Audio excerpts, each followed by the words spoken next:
જે રાજકોટના અગ્નિકાંડને 1 મહિનો વીતી ચૂક્યો છે અને આ 1 મહિનામાં શું થયું તેને લઈને સવાલો થાય છે। રાજકોટ ટીઆરપી ગેમ ઝોન અગ્નિકાંડને 1 મહિનો પૂર્ણ થયો છે। 25 મેના રોજ ટીઆરપી ગેમ ઝોનમાં આગ લાગી હતી અને 27 જિંદગીઓ હોમાઈ હતી। જોકે આ 27 મોતના જવાબદાર નક્કી કરવામાં 1 મહિના બાદ પણ તંત્ર નિષ્ફળ છે। કેસમાં 15 સરકારી અધિકારી કર્મચારીઓની ધરપકડ થઈ ચૂકી છે। એસઆઈટીએ વચગાળાનો રિપોર્ટ સરકારને સોંપ્યો છે। જોકે અગ્નિકાંડને મુદ્દે હાઈકોર્ટમાં સુનાવણી ચાલી રહી છે ત્યારે આજે રાજકોટ શહેર બંધની જાહેરાત કરાઈ।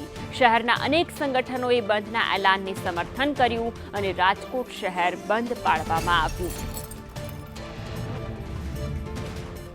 તો 30 દિવસથી આ પરિવારો જે ન્યાય ઝંખી રહ્યા છે, 27 જિંદગીઓ હોમાઈ એ હોનારત જે હાલ પણ તમામ લોકોની નજર સમક્ષ છે, પરંતુ તે તમામની વચ્ચે સવાલો થાય છે કે 27 મૃતકોના પરિવારજનોને આખરે ક્યારે ન્યાય મળશે।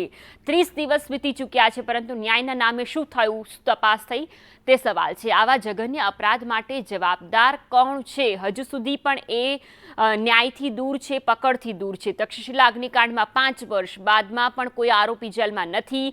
રાજકોટમાં પણ શું આ જ ઘટનાનું પુનરાવર્તન થશે કે કેમ?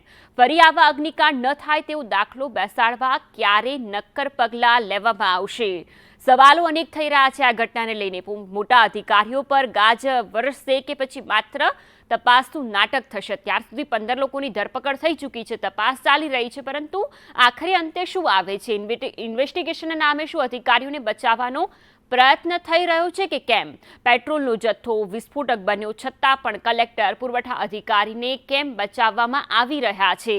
નેતાઓ, પદાધિકારીઓને કેમ માત્ર નિવેદનો નોંધીને જવા દેવામાં આવી રહ્યા છે? કેમ વધારે પૂછપરછ તેમની નથી થઈ રહી? માત્ર નાની માછલીઓને સકંજામાં લેવામાં આવી રહ્યા છે અને મગરમચ્છોને જવા દેવામાં આવશે કે કેમ?